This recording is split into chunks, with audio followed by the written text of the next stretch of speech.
Bismillahirrahmanirrahim. Assalamualaikum warahmatullahi wabarakatuh.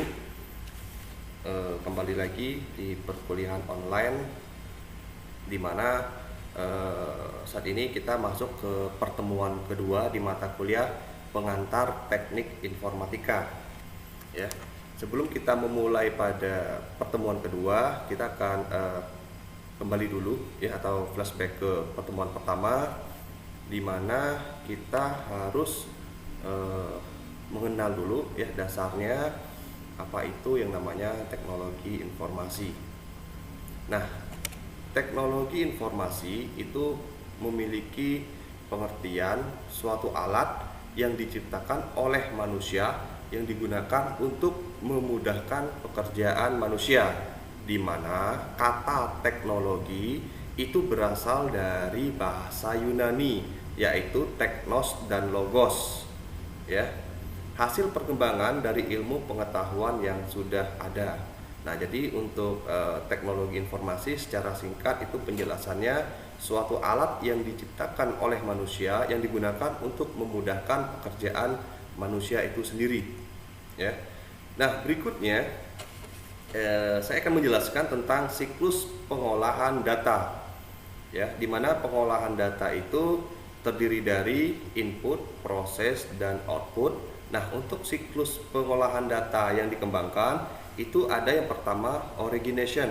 Origination itu merupakan proses pengumpulan data atau mencatat data ke dokumen dasar. Ya, itu dari pengertian origination. Nah, berikutnya ada yang namanya input. Nah, input itu memasukkan data ke dalam sistem komputer melalui alat input. Nah, berikutnya itu processing ya. Processing itu adalah proses pengolahan data yang sudah diinput ke dalam sistem komputer. Nah, berikutnya ada yang namanya storage. Storage ini adalah perekaman hasil ya. Jadi perekaman hasil itu disimpan ke dalam memori ya, atau media penyimpanan yang digunakan sebagai input pada proses selanjutnya. Nah, berikutnya ada yang namanya output. Pengertian dari output itu sendiri adalah mengeluarkan hasil proses dari pengolahan data berupa informasi. Nah, berikutnya ada yang namanya distribution ya, atau distribusinya itu mendistribusikan hasil pengolahan data kepada yang membutuhkan. Fungsi teknologi informasi yang pertama itu dia menangkap ya, atau capture, proses pengambilan data-data yang dapat dijadikan informasi itu sendiri. Berikutnya itu mengolah atau processing tadi ya, proses pengolahan atau memproses data-data sehingga data dijadikan satu informasi. Berikutnya itu menghasilkan ya, atau generating, itu hasil dari data yang sudah diproses merupakan dapat ditampilkan sebagai informasi. Proses ini dinamakan dengan generating ya.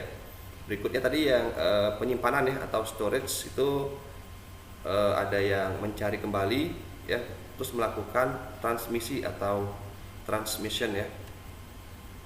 Nah, ini sebagai contoh ya, yang sebelumnya kita jelaskan, kita coba back dulu ke bagan. Nah, yang di sini kita coba dulu lihat ada yang namanya origination, input, proses ya, penyimpanan, output, dan distribusi.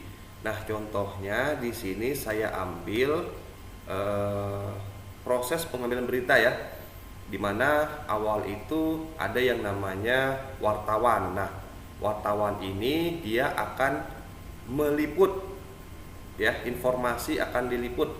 Sebelum dia mendapatkan informasi itu, dia akan mencari data-datanya. Ya, dia akan mengumpulkan data, mencatat data dokumen dasar-dasarnya apa yang dibutuhkan. Nah, itu fungsi dari wartawan sendiri. Nah, berikutnya ada yang namanya proses pengolahan data. Ya, di mana data itu diproses melalui komputer. Ya. Nah, untuk medianya yang pasti media penyimpanan itu sendiri seperti hard disk ya, data-data itu disimpan dan diolah dengan software sesuai dengan kebutuhannya. Nah, hasil akhir itu informasi bisa berupa majalah koran ya, majalah koran, atau berupa berita di televisi, atau berikutnya kita bisa mengupload hasil berita itu atau informasi itu melalui website. Nah, ini sebagai contoh dari pengolahan data ya menjadi sebuah informasi. Jadi informasi itu adalah hasil akhir setelah data yang sudah kita olah. Nah, berikutnya saya akan menjelaskan ada yang namanya research ya atau penelitian. Di situ kita lihat pengertian dari penelitian adalah proses penemuan solusi masalah setelah melakukan studi yang mendalam dan menganalisis faktor situasi. Ya, itu dari pengertian dari penelitian itu sendiri. Pertanyaannya, perlunya dilakukan penelitian itu kenapa? Ya, jadi kalau kita pengen membuat sesuatu, kita ingin menciptakan sesuatu atau ingin menghasilkan sesuatu, itu dipastikan kita harus melakukan yang namanya penelitian. Ya, nah sebagai contoh, ini ada keterkaitannya dengan alur siklus pengolahan data itu sendiri. Ya, ini saya ambil sumbernya dari Kompas. Nah, ini contohnya yang saat ini lagi marak ya, itu COVID-19, di mana informasinya yang harus kita dapatkan ya, yang harus kita penuhi, harus kita ketahui, itu yang memang benar-benar informasi yang bisa bermanfaat untuk masyarakat. Nah, di mana mereka akan melakukan yang namanya penelitian. Ya. Jadi untuk penelitian itu sendiri tadi sudah dijelaskan, kita menemukan solusi ya masalah. Nah, di sini di mana penelitian itu akan melakukan yang namanya data. Ya, balik lagi ke yang alur tadi, data itu dipastikan akan diolah. Ya, diolah. Nah, hasil akhir itu sendiri yang akan kita sebarkan ke masyarakat. Jadi manfaatnya bisa dirasakan oleh masyarakat, khususnya warga yang ada di negara kita ya, dan sebagainya. Nah, ini sebagai contoh bahwa di bidang IT itu sangat dibutuhkan untuk mengembangkan hasil-hasil penelitian untuk memenuhi kebutuhan kita ya. Nah, berikutnya itu saya akan menjelaskan contoh dari penelitian ya.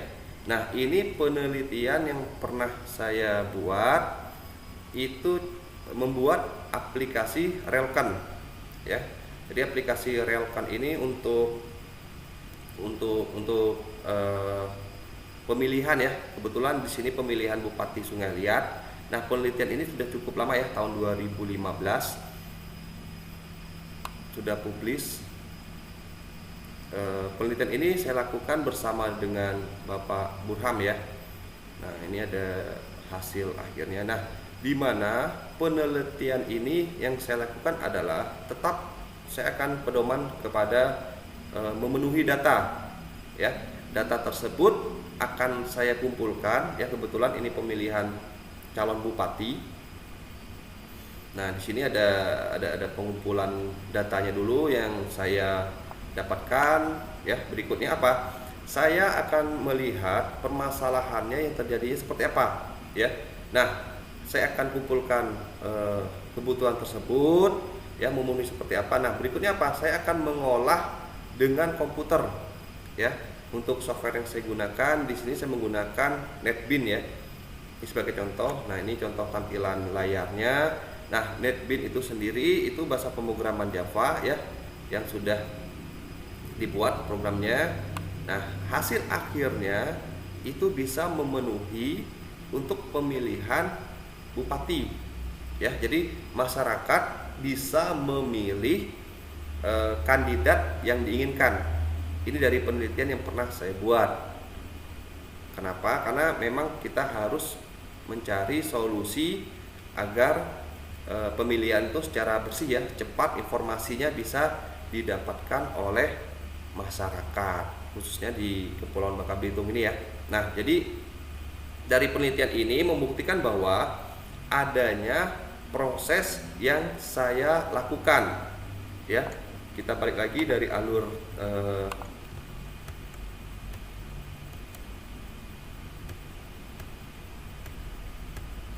nah, kita balik ke siklus pengolahan data tadi ya.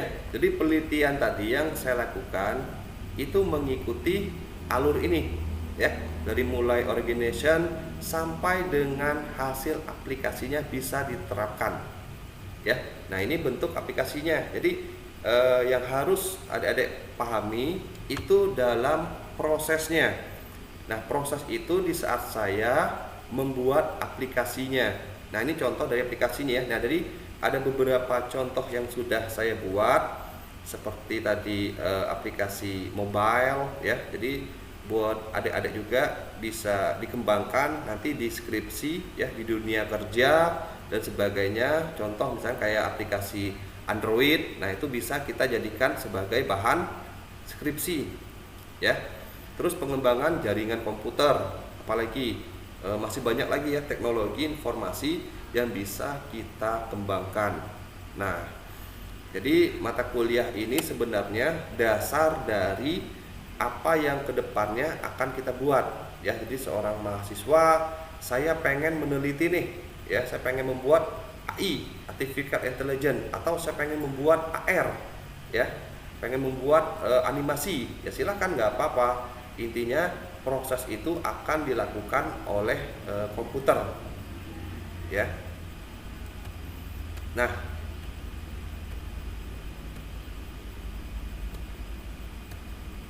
berikutnya saya akan menjelaskan itu kemampuan dari sistem informasi. Yang pertama itu proses transaksinya lebih cepat dan akurat. Yang kedua, kapasitas penyimpanan besar dan aksesnya lebih cepat. Yang berikutnya adalah komunikasi lebih cepat ya. Jadi dari studi kasus yang saya bilang tadi, misalkan saya mengambil penelitian untuk QuickCon ya. Jadi komunikasi yang didapatkan ya tidak perlu menunggu suara, kotak suara itu dihitung. Jadi info yang didapatkan oleh masyarakat itu sudah cepat sekali ya.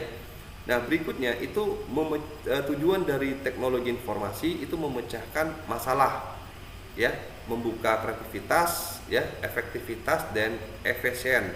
Jadi kalau kita pengen ngembangin semacam teknologi informasi, kalau tidak bisa memecahkan masalah ya itu termasuk percuma ya, itu nggak ada hasilnya. Berikutnya itu prinsip dari teknologi informasi ya. Yang pertama itu high stage ya dan high touch.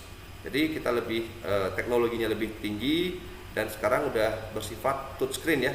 Kita lihat perkembangan sekarang ini udah keyboardnya tidak kayak seperti dulu lagi. Dia sudah berprinsip touchscreen ya, apalagi handphone sekarang ini. Nah, itu sebagai contoh prinsip dari teknologi informasi.